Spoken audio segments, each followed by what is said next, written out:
오늘은 Father's Day입니다.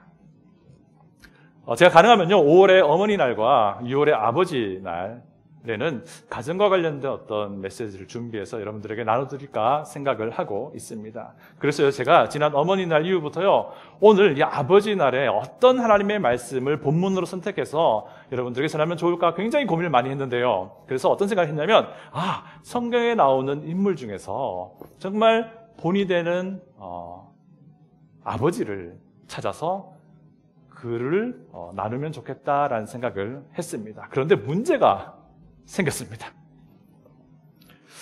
성경을 이리저리 다 찾아봐도요, 아버지로서 아주 탁월한 본이 되는 인물이 잘 안 나와요. 잘 안 나와요. 이 말이 본이 되는 아버지가 성경 인물 중에 없다는 말이 아니고요, 위대한 믿음의 사람들이 있는데 그들의 생애를 기록한 성경의 내용을 쭉 아무리 살펴봐도 가정과 관련된 아버지로서 어떤 그런 기록들이 잘 남아있지 않더라고요. 그나마요, 그 인생에서 실수나 죄악이나 이런 것들이 기록되어 있지 않으면 또 다행이에요. 믿음의 거장들을 쭉 살펴봤는데 그들도 완전하지 않더라고요. 완전하지 않더라고요. 다윗을 보세요. 아브라함을 보세요. 아무리 생각해도 아버지로서, 가장으로서 이렇게 썩 모든 것이 다 훌륭하진 않더라고요. 이거 보면서 이런 생각이 들었습니다. 그럼에도 불구하고 하나님이 사랑하시는구나. 내가 정말 더럽고 추한 사악한 사람인데 그럼에도 불구하고 하나님 나를 사랑하시는구나 라는 생각을 하게 되었습니다. 네, 맞습니다. 바로 우리 하나님이 이런 분이세요. 우리의 부족함과 연약함과 심지어는 그 안에 있는 그 사악함을 아시면서도 하나님을 끝까지 사랑하신다는 거예요. 이것이 하나님의 사랑입니다. 자, 그런데요, 우리가 이 하나님의 사랑을 안다면, 우리가 이 하나님의 이 놀라운 사랑을 진짜 안다면 우리 삶에서 변화가 분명히 있을 것입니다. 우리 삶에, 우리 인생에 있는, 우리 마음 안에 있는 더럽고 추함을 우리가 그냥 방치하지 않을 것이다 라는 것입니다. 만약에 그러한 부분들을 그냥 두고 있다면 그는요, 분명히 예수 그리스도의 십자가의 사랑을 모르는 사람이에요. 십자가에서 벌어진 하나님의 사랑을 알고 예수님을 구주로 믿는 그리스도인은 그 삶이 변하게 된다는 겁니다. 하나씩 내 삶에 있는, 내 인생 안에 있는, 내 마음 안에 있는, 내 행동 안에 있는, 내 말에 있는 죄악들을 버려나가게 된다라는 것입니다. 이것이 바로 구원 아닌가요? 이것이 구원입니다. 이것이 바로 하나님과 또한 동행하는 삶이다라고 말을 할 수 있습니다. 오늘은요, 에녹이라는 사람을 살펴보고자 합니다. 에녹의 삶을 좀 여러분들과 나눠보고자 합니다. 그나마 제가 찾은 사람이 에녹이었어요. 에녹의 삶을 통해서요, 우리 교회에 속한 모든 아버지들, 아니 아버지들뿐만 아니라 우리 모두에게 하나님이 주시는 권면의 말씀을 우리가 마음속 깊이 생각할 수 있으면 좋겠다는 생각을 하게 됩니다. 여러분, 에녹의 삶은요, 첫 번째로요, 죽음이라는 저주를 이겨낼 수 있는 희망이 있다는 것을 보여주는 삶이에요. 여러분, 인류 역사상에요, 죽음을 경험하지 않고 하늘로 올라간 사람이 있어요. 두 사람이 있습니다. 여러분, 누굴까요? 엘리야. 네, 엘리야 맞습니다. 또 다른 사람은 오늘 본문에 나온 에녹입니다. 네, 엘리야는 불수레를 타고 하늘로 올라갔습니다. 에녹도 마찬가지로 죽지 않고 하늘로 그대로 옮겨졌습니다. 에녹은요, 사실 죽음을 경험하지 않고 하늘로 올라간 첫 번째 사람이에요. 여러분, 우리가 창세기 5장을 읽었잖아요. 창세기 5장 전체는요, 아담의 족보가 소개되는데 특별히 아담의 아들 셋을 통한 그 족보가 나옵니다. 이들 모두는 사실 경건한 하나님의 사람들이라고 할 수 있는데요, 이들을 우리가 흔히 족장이라고 부릅니다. 이거는 패트리아크라고 부르거든요. 자, 누가 있냐면요, 아담, 셋, 에노스, 게난, 마할랄렐, 야렛, 에녹, 무드셀라, 라멕, 노아까지 10명이 소개되는데 이 노아는 짧게 소개되고 그 다음부터 노아의 얘기가 펼쳐지게 됩니다. 그래서 9명의 사람이 소개되는데요. 그런데 그 중에서요, 한 사람을 제외하고는요, 모두가 다 태어나고 죽었다라는 것을 소개를 해요. 아담도 930세를 살고 죽었더라. 셋도 912세를 살고 죽었더라. 에노스도 죽었더라. 게난도 죽었더라. 마할랄레도 죽었더라. 야렛도 죽었더라. 그리고 가장 오래 살았던 무드셀라도 죽었더라. 그리고 노아의 아버지인 라멕도 죽었더라. 이 죽었더라라고 이렇게 그들의 인생을 소개를 합니다. 여러분, 우리가 성경을 읽는 독자로서요, 창세기 1장부터 해서 5장까지 쭉 읽어 나오면서 이 족보에 등장하는 사람들이 죽음으로 생을 마감하는 것을 보게 되는데 어떤 생각을 하게 됩니까? 이 죽음은 아담의 범죄로 인해 일어난 하나님의 저주와 하나님의 심판이라는 것을 떠올릴 수밖에 없어요. 창세기를 1장부터 쭉 읽어나가면. 하나님은요, 아담의 죄의 결과로 사망이 인류에게 주어졌음을 분명히 말씀하고 있습니다. 창세기 2장 10절에 보시면요, 선악을 알게 하는 나무의 열매를 먹지 말라. 네가 먹는 날에는 반드시 죽으리라 라고 하나님이 아담에게 말씀하셨어요. 아담의 범죄로 인해서 아담의 모든 후손들이 반드시 죽음을 경험하게 된다는 것인데, 이것이 이 죽음은 죄에 대한 저주, 죄에 대한 대가라는 것이었어요. 그리고요, 아담의 아들 가인도 이거 분명히 알았어요. 가인이 자기 동생을 죽이잖아요. 아벨을 죽이고 나서 하나님이 가인에게 그에 마땅한 벌을 내리십니다. 그것이 무엇이냐면 아버지 아담 가족에서부터 쫓겨나는 것이었어요. 그런데 그때에 가인이 하나님께 이렇게 말합니다. 하나님, 제가 혼자 방황하다가 혹시나 누가 나를 만나면 그가 나를 죽일 것 같아요. 죽음이 두려워진 것이죠. 가인은 알았습니다. 하나님이 자기를 쫓아내고자 하는 것은 자기에겐 죽음이라는 것을 의미했다는 것을 알았고요. 그것이 결국 자신의 범죄함 때문에 일어나는 것임을 알았다는 것이죠.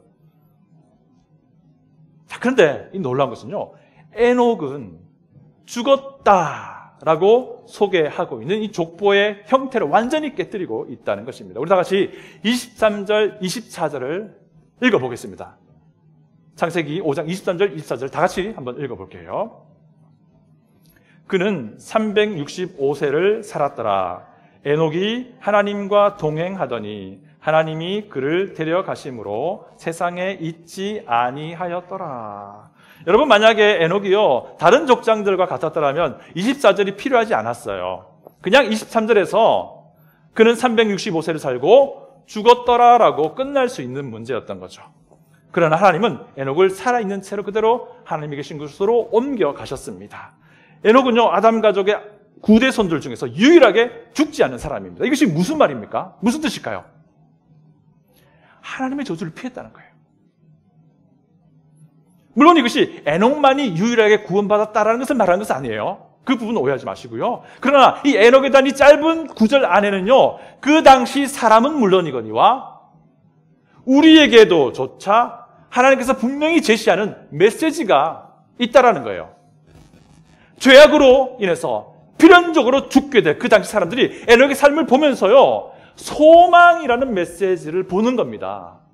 저주와 심판으로 죽게 될 수밖에 없는 그들의 죽음을 피할 수 있는 희망이 있다라는 그 메시지가 이 에녹의 삶을 통해서 전해진다는 겁니다. 에녹은 죄의 저주를 피했다. 나에게도 이런 희망이 있겠구나. 나에게도 이런 소망이 있겠구나. 라는 거예요. 여러분, 이 사망을 이기는 소망을 가지고 있다면 진짜 그 사람은 이 우주에서 가장 행복한 사람입니다. 여러분, 이 소망 가지고 있습니까?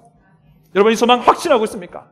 만약에 누군가가 여러분에게 무슨 근거로 이 소망을 확신합니까? 라고 물어본다면 무엇이라고 대답하시겠습니까? 여러분, 마음속으로 한번 대답해 보세요, 지금. 네, 그리고 하나님은요, 당시 사람들에게 죄의 저주를 피할 소망을 이 에녹의 삶을 통해서 보여주신 겁니다. 그리고 이제 실제로 하나님이요, 인간을 구원할 계획을 이루어 나가세요. 여러분, 또 인류 역사상 하나님과 동행했다라고 알려진 첫 번째 사람이 누군지 아세요? 인류 역사상 하나님과 동행했다라고 알려진 첫 번째 사람, 그 역시 에녹입니다. 에녹이에요. 22절을 다 같이 한번 읽어볼게요. 본문 5장 22절입니다. 5장 22절 다 같이 봅니다. 무드셀라를 낳은 후 300년을 하나님과 동행하며 자녀들을 낳았으며. 하나님과 동행하며, 이 에녹에게 처음으로 하나님이 이 표현을 쓰셔요. 하나님과 동행하며. 그리고 우리가 아까 읽었지만요, 24절에서도 에녹이 하나님과 동행했다라고 표현합니다. 여러분, 이 에녹을 설명하는 이 짧은 구절에서요, 하나님 무려 2번씩이나 에녹이 하나님과 동행했다라고 소개를 하고 있습니다. 하나님과 동행했다라고 하는 것이 어떤 의미인지는 우리 나중에 살펴볼 것인데, 지금 좀 보고자 하는 것은요, 하나님과 동행했다라는 그 표현이 앞으로 오게 될 또 다른 하나님께서 생각하신 특별한 사람들에게 붙여지는 닉네임이 된다는 거예요. 이 사람들은 어떤 사람이냐면요, 하나님의 구원 계획을 미리 보여주는 사람이 됩니다. 또한 하나님의 구원 계획을 실행함에 있어서 반드시 필요한 사람에게 하나님께서 하나님과 동행한 사람이라고 닉네임을 붙여준다는 거예요. 여러분, 창세기 6장 9절 보면요, 노아가 나옵니다. 노아를요, 하나님은 2번째로 하나님과 동행한 사람이라고 표현해요. 제가 한번 읽어드릴게요. 창세기 6장 9절입니다. 이것이 노아의 족본이라. 노아는 의인이요 당대의 완전한 자라. 의인이요 당대의 완전한 자라. 그는 하나님과 동행하였으며. 여러분, 노아가 어떤 사람입니까? 노아 하면 생각나는 것이 홍수 심판이잖아요. 여러분, 홍수 심판을 통해서, 노아의 삶을 통해서 하나님이 알려주신 것은요, 하나님의 심판이 있다는 겁니다. 그런데 동시에 하나님의 구원도 있다는 겁니다. 홍수 사건을 통해서 하나님은 죄의 저주 가운데에서도 불구하고 하나님의 은혜로 구원 얻을 사람이 있다라는 분명한 메시지를 주셨어요. 소망을 주셨다는 겁니다. 또 그 뒤에도요, 하나님과 동행한다라는 표현과 관련된 또 다른 사람이 등장합니다. 그 사람은 아브라함이에요. 하나님이 아브라함과 언약을 맺으신 것 아시잖아요. 갈대아 우르에 살고 있던 그 사람을 불러내셨습니다. 그러면서 하나님께서 언약을, 약속을 해주셨어요. 자, 하나님이요, 그 뒤에도 아브라함의 인생에 자주 개입하셨어요. 그리고 그 뒤에도 그 처음에 불러내셨으면서 주셨던 그 약속을 계속해서 반복하시면서 하나님이 하시고자 하신 말씀을 계속 말씀하셨어요. 제가 창세기 11장 1, 2절을 읽어드립니다. 창세기 17장 1, 2절인데 제가 읽어드릴게요. 한번 들어보세요. 아브라함이 99세 때 여호와께서 아브라함에게 나타나서 그에게 이르시되 나는 전능한 하나님이라. 너는 내 앞에서 행하여 완전하라. 내가 내 언약을 나와 너 사이에 두어 너를 크게 번성하게 하리라 하시니. 여러분, 이게 무엇입니까? 내 앞에서 행한다라는 것은요, 하나님 앞에 걷는다라는 내용이거든요. 무슨 말, 이런 의미거든요. 그런데 하나님과 함께 걷는다라는 동행의 또 다른 표현이 바로 이거예요. 하나님 앞에 걷는다라는 거예요. 이게 무슨 말입니까?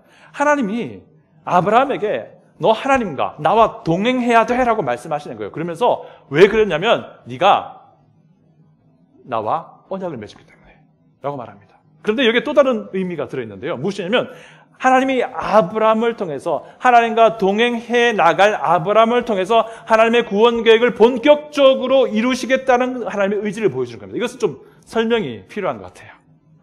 여러분, 하나님은 아브라함과 언약을 맺으셨어요. 그죠? 그리고 아브라함의 인생에 자주 개입하세요. 그리고 그 언약을 계속 상기시켜 주세요. 아브라함뿐만 아니라 그 아들들에게도 계속 그러셨어요. 자, 여러분, 아브라함과 하나님이 맺은 언약을 통해서 하나님이 그때 아브라함에게 무엇을 약속해 주셨습니까? 자녀가 없던 아브라함에게 수많은 자손이 있게 될 것이라고 약속해 주셨어요. 기억나시죠? 또 하나님은요, 아브라함과 맺은 언약을 통해서 하나님이 아브라함을 통해서 이 세상의 많은 민족들을 축복하겠다라는 약속도 해주셨어요. 기억나실 겁니다. 그런데 우리는 잘 알고 있습니다. 이 모든 약속들이요, 앞으로 오실 메시아를 통해서 이루어질 것이라는 거 우리가 알고 있습니다. 메시아, 예수 그리스도를 믿는 믿음으로 수많은 사람들이 아브라함의 영적인 후손이 되고 있습니다. 우리도 그 가운데 속한 자들입니다. 또 예수 그리스도를 믿는 믿음으로 수많은 사람들이 하나님이 주시는 구원이란 놀라운 축복을 경험해왔고 경험하고 있고 앞으로도 경험하게 될 것입니다. 우리도 그런 사람입니다. 우리가 이미 성경 자체를 읽어보았기 때문에 우리는 잘 알고 있죠. 또 그 뒤에 시간이 흘러서요. 하나님은요, 이 아브라함에게 하셨던 그 언약을요, 이스라엘 백성들 사이와 맺어주시고, 이스라엘 백성들 사이에서 또 개인과 맺어주시면서 그 아브라함의 언약을 계속 확대해 나가시면서 발전시켜 나가세요. 다윗 때에도 하나님이 다윗에게 나타나셔서 아브라함과 맺었던 그 언약의 한 부분을 한 번 더 자세하게 설명해 주십니다. 그것이 무엇이냐면요, 메시아가 너의 후손, 다윗의 후손을 통해서 이 땅에 올 것이다 라는 것을 약속해 주셨어요. 이것이 사무엘하 7장에 나오는 내용입니다. 혹시 집에 가셔서 사무엘하 7장을 읽어보세요. 또 하나님은 그 뒤에 예레미야 선지자에게 말씀하셨습니다. 이 말을 전달하는 겁니다. 너희들 앞으로 성령께서 너희 마음에 영구히 거하게 될 것이다. 이것이 앞으로 내가 너희들과 체결하게 될 새 언약이다라고 예레미야 선지자에게 말씀하셨어요. 이것이 예레미야 31장에 나옵니다. 예레미야 31장. 집에 가셔서요, 사무엘하 7장과 예레미야 31장 꼭 한번 읽어보시기 바랍니다. 자, 결국 드디어 이제 때가 되어서 메시아 예수님이 이 땅에 오셨습니다. 그리고 그분은 죄로 인해 죽어 있던 인간을 살리고 구원하기 위해 그들 대신 십자가에 대신 죽으셨습니다. 그리고 부활하셨습니다. 이제는 누구든지 예수 그리스도를 구주로 믿는 믿음 안에서 하나님의 놀라운 구원의 축복과 은혜를 얻게 됩니다. 누구든지 예수 그리스도 안에 있을 때에 죄의 저주와 죄의 심판을 이길 소망이 주어진다라고 하는 것입니다. 우리가 이거 잘 알잖아요. 우리가 바로 이 하나님의 놀라운 은혜 안에 있는 자들 아닙니까? 예수님을 근거로 해서 이 소망을 확신하는 사람들은요, 또 예수님이 다시 이 땅에 오실 것을 기다리는 사람입니다. 이 기다림의 시간에 이 소망을 가진 사람들이 도대체 무엇을 합니까? 그들은요, 부지런히 예수 그리스도를 닮아갑니다. 하나님이 정한 때가 되면 다시 우리 주 예수님께서 오실 것입니다. 그리고 그분은 자신의 백성을 모으실 것입니다. 우리가 이 소망 가지고 확신하고 있다면 우리도 그 모임 가운데 들어가게 될 것이고 우리 예수님의 영원한 완벽한 통치에 동참하게 될 것입니다. 저는 이것이 너무 기다려집니다. 너무 기다려집니다. 이 모든 과정들이 결국 죄의 저주를 이겨내는 소망이다라고 할 수 있습니다. 여러분, 이 소망 확신합니까? 무슨 근거로 이 소망을 확신합니까? 좀 전에 제가 이 질문 드렸잖아요. 속으로 무엇이라고 대답하셨습니까? 여러분, 이 소망을 가진 사람은요, 분명히 기쁨과 감격으로 대답했을 것입니다. 예수 그리스도. 예수 그리스도. 이 모든 것의 근거는 바로 우리 주님 예수 그리스도이십니다. 여러분이 만약 예수 그리스도 외에 다른 것을 대답했다면요, 여러분 이 소망과 무관한 사람일 가능성이 매우 높으십니다. 반드시 예수 그리스도를 만날 수 있기를 바랍니다. 예수 그리스도가 아니면 죄에 대한 저주와 심판을 피할 길이 없다는 바로 그 상황을 반드시 아시기 바랍니다. 예수님 안에서 하나님의 구원의 은혜와 구원의 축복을 누리는 아버지들 되시기 바랍니다. 우리 모두가 예수님을 만난 사람으로서 마지막 때 하나님 앞에 설 수 있게 되기를 간절히 바랍니다. 에녹의 삶에서 우리가 배울 수 있는 두 번째는요, 에녹의 삶은 하나님과 동행하는 삶이다라고 하는 것이었어요. 하나님과 동행하는 삶이 무엇인지를 보여주는 삶이다라고 할 수 있습니다. 여러분, 우리가 이미 살펴본 것처럼 에녹은요, 하나님과 동행했던 첫 번째 사람입니다. 그는 65세 때에 아들 무드셀라를 낳았어요. 그리고 무드셀라를 낳고 나서 그 뒤로 300년을 더 살았는데 그 기간 동안 하나님과 동행했다고 말합니다. 무려 300년 동안이나 하나님과 동행하며 그렇게 지냈다라고 합니다.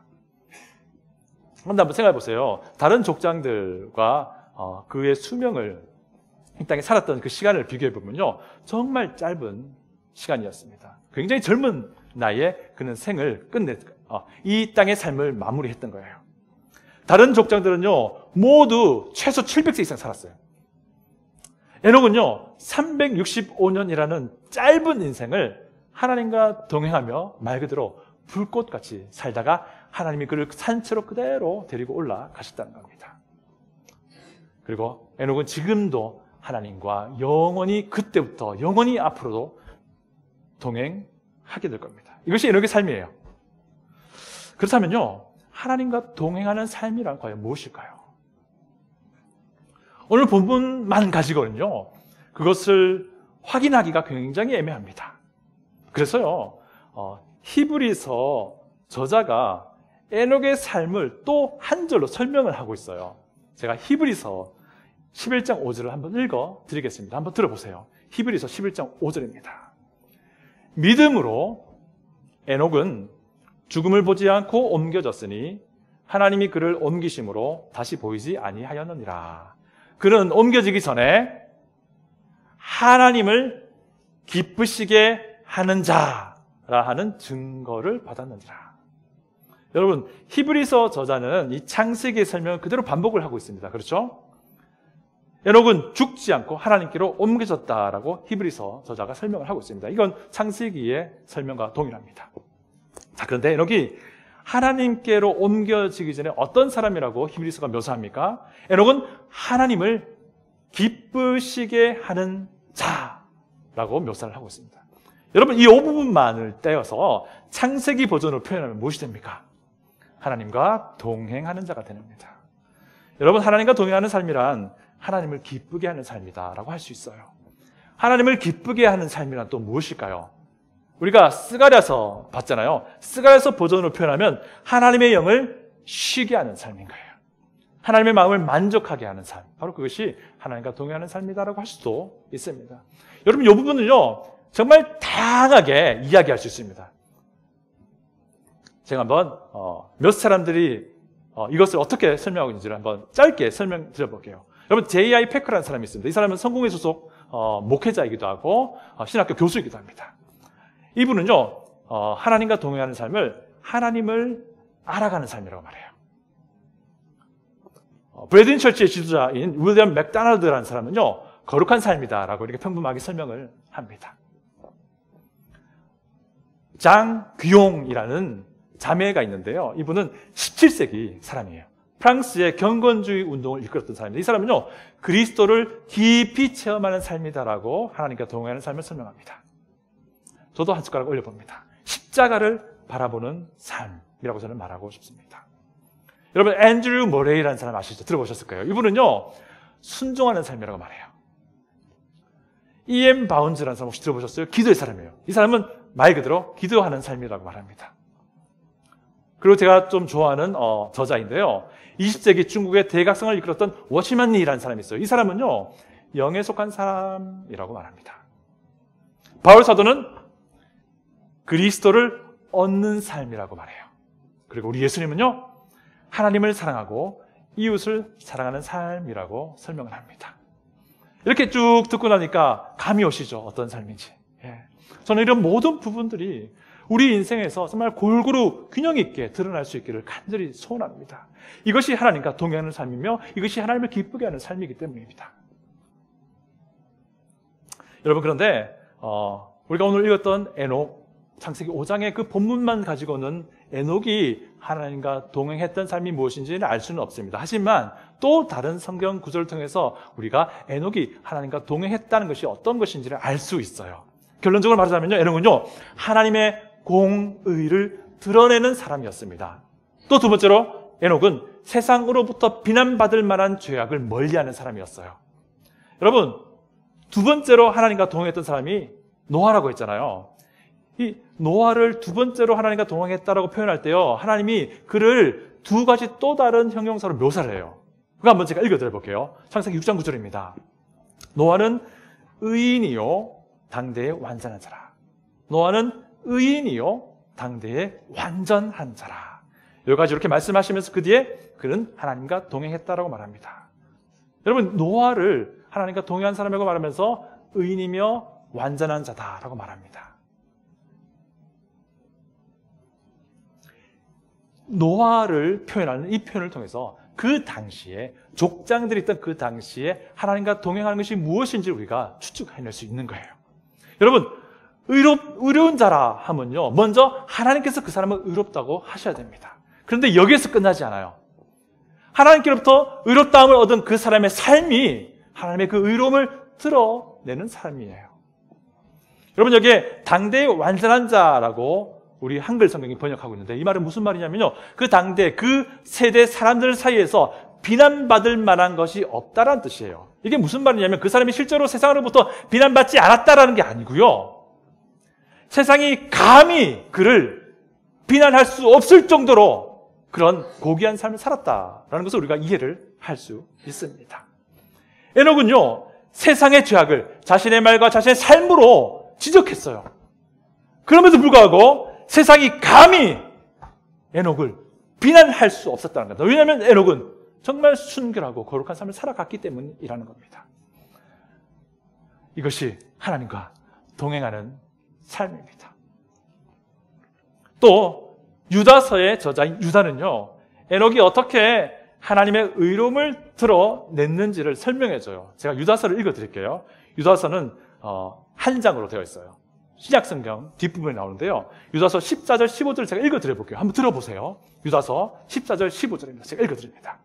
아담의 7대손 에녹이 이 사람들에 대하여도 예언하여, 이 사람들은 유다서의 본문 내용에 따르면 사악한 자들, 하나님을 거부하는 자들 말합니다. 이 사람들에 대하여 예언하여 이르되, 보라, 주께서 수만의 거룩한 자와 함께 임하셨나니 이는 뭇 사람을 심판하사 모든 경건하지 않는 자가 경건하지 않게 행한 모든 경건하지 않은 일과 또 경건하지 않은 죄인들이 주를 거슬러 한 모든 완악한 말로 말미암아 그들을 정죄하려 하심이라 하였느니라. 무슨 말입니까? 에녹이요, 당시 세상의 죄악을 지적했다는 거예요. 그리고 그에 상응하는 하나님의 심판이 있다는 것을 선포했다는 거예요. 여러분, 에녹의 아들의 이름을 보면요, 잘 이것을 우리가 살펴볼 수 있습니다. 에녹의 첫째 아들 이름이 무엇입니까? 에녹의 아들이 무두셀라였거든요. 무두셀라라는 그 이름의 뜻이 참 재밌어요. 이 창을 든 병사라는 뜻인데요, 그 당시 전쟁에서 창을 든 병사가 쓰러지고 죽으면 이제 전쟁이 끝나는 거예요. 전쟁이 진다는 의미였어요. 이게 무슨 말이냐면, 그가 죽으면 끝장난다는 거예요. 그가 죽으면 심판이다라는 그런 의미를 가지고 있어요. 무두셀라라는 이름에서 의미하는 그가 죽으면 심판이 있을 것이다. 그 심판은 무엇을 말하겠습니까? 곧 있게 될 노아의 홍수 심판을 이야기하는 겁니다. 실제로요, 무두셀라가 죽었던 그 해를 따져보면요, 노아의 홍수가 시작된 그 해예요.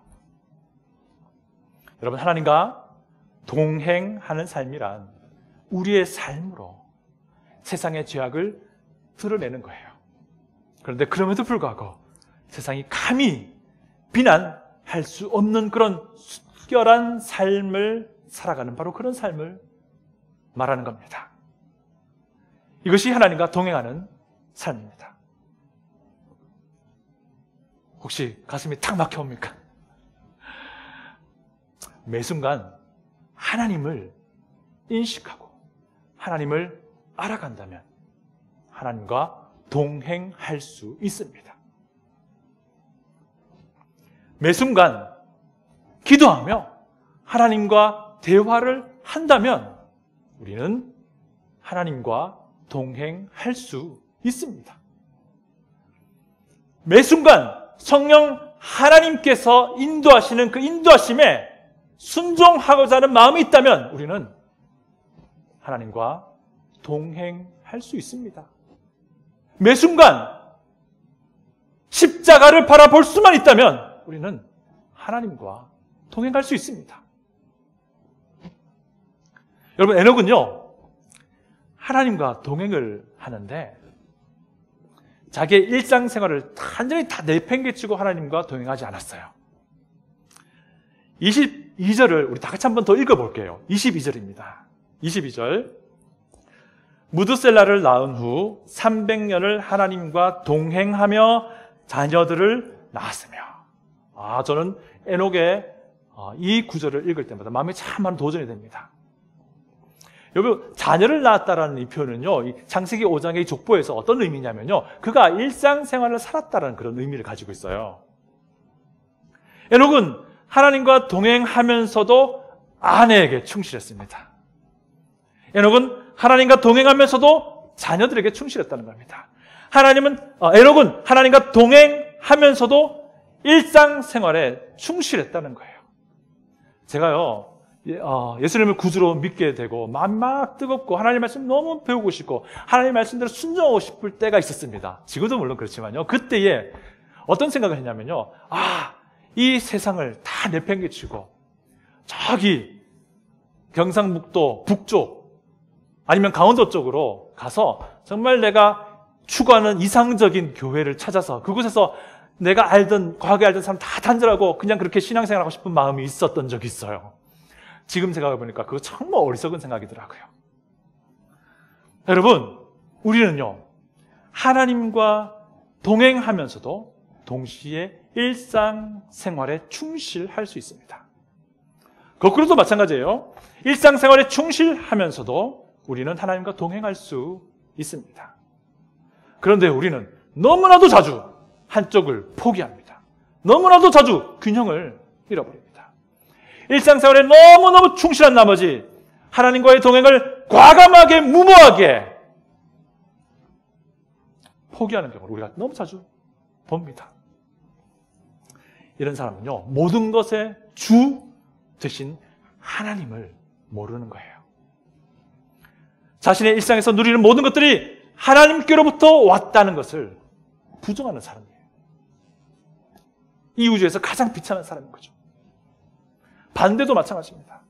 하나님과 동행이라는 그럴듯한 명목으로 자신에게 하나님께서 허락하신 일상생활을 소홀히 하는 것도 우리가 자주 봐요. 만약에 그가 말하는 하나님과의 동행이 바로 이런 것이라면요, 그것은 거짓입니다. 거짓. 오늘 저는 하나님의 말씀을 마치고자 합니다.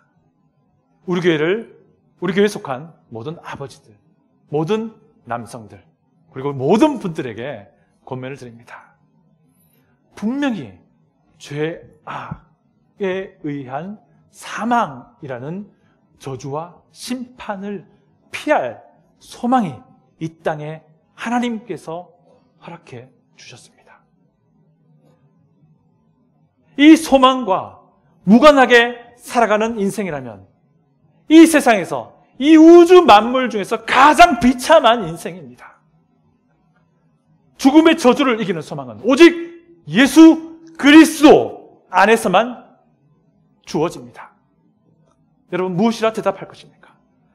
예수 그리스도라고 대답할 수 있기 바랍니다. 예수 그리스도라고 단 1초라도 머뭇거리지 않고 기쁨과 감격으로 대답할 수 있기 바랍니다.